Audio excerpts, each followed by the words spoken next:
Hey guys, it's Shimo here with a new guide. Now this guide may be based off of leveling a character from the start. Although there are probably a bunch of guides based off this, I decided to do one most recent, since their jobs are coming out pretty close, and this will be a helpful guide for both new players and returning players that are interested in coming back. So this is basically going to tell you the most convenient ways of leveling up, along with what gear to look out for in the future. When starting, do the tutorial section. Although you may already know how to play or how the gist of the game works, just do the tutorial. You'll get 5 levels by the end of the tutorial, and if you skip it, you've missed out on some pretty easy levels without wasting any of your stamina. Now for some of you old players, you may have not noticed this, but the base promo now gives you the stats of the first and second job promo, so you get 10% EXP from that, along with the other stats for the first 15 days that you make your character. And then if you add that with the other promo costumes, you'll get yourself a good old 45 days of promo stats. When you walk through Ruben, you might notice the spa section. You can't actually enter here until you're level 10. So pretty much when you enter Elder. When you enter Elder though, be sure to actually accept your quests that allow you to get yourself your monthly B slot, your monthly click slot, and also a weekly quest that gives you something that can help you with the spa. The spa is a feature in the game that allows you to actually idle in it long enough for buffs. When you idle, you'll get 2 different types of buffs. You'll get a buff that gives you 5% maximized critical additional damage and attack speed, while the other one gives you 30% EXP. By the way, the weekly quest I told you about the spa actually gives you a robe that shortens your time idling by 30%, allowing you to idle less and play more.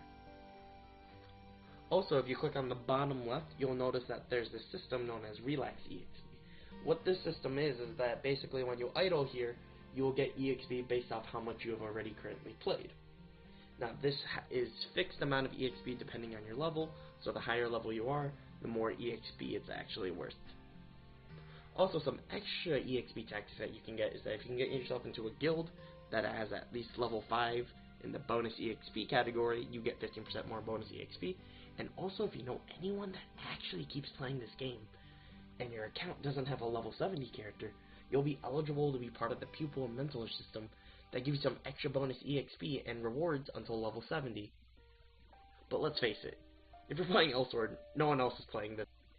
For the most effective way of leveling, you actually want to not follow the storyline 100%. And also save that pet that you got in Elder. For it gives you 15-day fetch, which will be useful later when you actually decide to farm.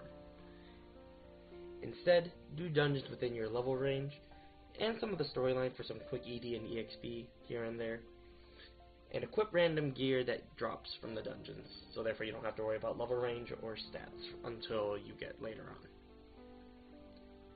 Also, be sure to actually grab your skill quests and job change quests as well. Job change quests you want to do right away, while skill quests, it's up to you to choose to go back to do them, or do them while you're leveling. If you want a little bit more stamina for leveling, do these quests shown here. They're very easy storyline quests that you can get to and help you with stamina. Although you can get more stamina potions if you keep doing the storyline, it's not exactly worth it for they're a bit too far in. In fact, you actually want to save them for later, so therefore when you actually pass the level range for the storyline, you can actually skip until you find a quest that you want the rewards for and do them. Also in Altera, there's actually a quest that gives you a 15-day fetch, so keep your eyes on that. Also, at level 40, you actually get to choose between 3 professions. Basically, you shouldn't have to worry about them as much unless you actually want to farm a lot in this game. If so, you basically want to choose Treasure Hunter. You can change them later with the cost of ED, but explaining all that is kinda a lot to explain for this kind of tutorial. Now, when you actually keep doing this pattern of leveling, you'll get to a town called Lanlox. This is actually where you stop doing the leveling tactics I told you about and start worrying about your stats and gear. Basically, grab the Transcendence quest since you got to level 70 and start doing the storyline here until you get the full Hidden Flare set. This will be the first actual gear that you actually want to get and use for you're actually going to start focusing on certain gears to get. As soon as you get this gear, you basically want to move to secret dungeons. These dungeons are basically the dungeons that actually start getting you gear. along with giving you a lot of EXP and also finishing up your trans. Also, here's a list of gear that kind of gives a summary of the set effects of what you would want. So strap on, for this grind is going to take a while. Why are you playing this? Also, there are event dungeons that aren't actually events, but they're actually permanent, so therefore you should do 2 runs of these a day. They're like mini games and can give you rewards. Yay! Hopefully by the time that you're actually doing this, you will actually get yourself trans, and you'll also upgrade your secret dungeon gear to be Grendenized, so therefore you can get bonus stats, and that will basically be a level 85 gear until you're level 90.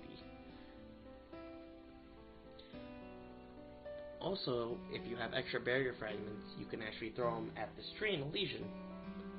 This tree can give you some L rewards, which will help you out with other stuff, or it will throw you pocket change in a used napkin and treat you like you're a homeless person. It makes you feel really bad about yourself. Also, the L reward here can be used as EXP medals, so yeah, that would have been useful when you were still leveling from the start. Also, you have 2 passives to unlock, which take forever and may be out of level range due to EXP that you gain from Secret Dungeon. Great design of the flow of leveling and passives unlocking.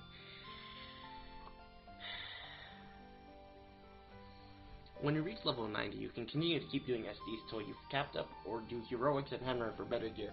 However, I would prefer capping it until you actually start doing heroics or Henry for gear. The reason why I'm suggesting this is because when you cap, you actually can get this system called L Resonance. L Resonance is a system that gives you some bonus stats for playing on a capped character. The points that you unlock are actually shared throughout your entire account, and each stat can actually be placed differently on each character. The leveling starts off really easily, then later it gets kind of annoying, kind of tedious, and then you question yourself why did you keep continuing to play this. Congratulations, you basically caught up to the end of the content. It only took you. There's some other stuff to explain, but I'll do different guides in the future, so therefore this doesn't become a 30-minute guide. If you guys have any questions or want to point out anything that I may have left out, feel free to comment below. Also, what guide should I be trying to make? I already have some in the making, but feel free to suggest some below. Anyway, I'll see you guys in the next video.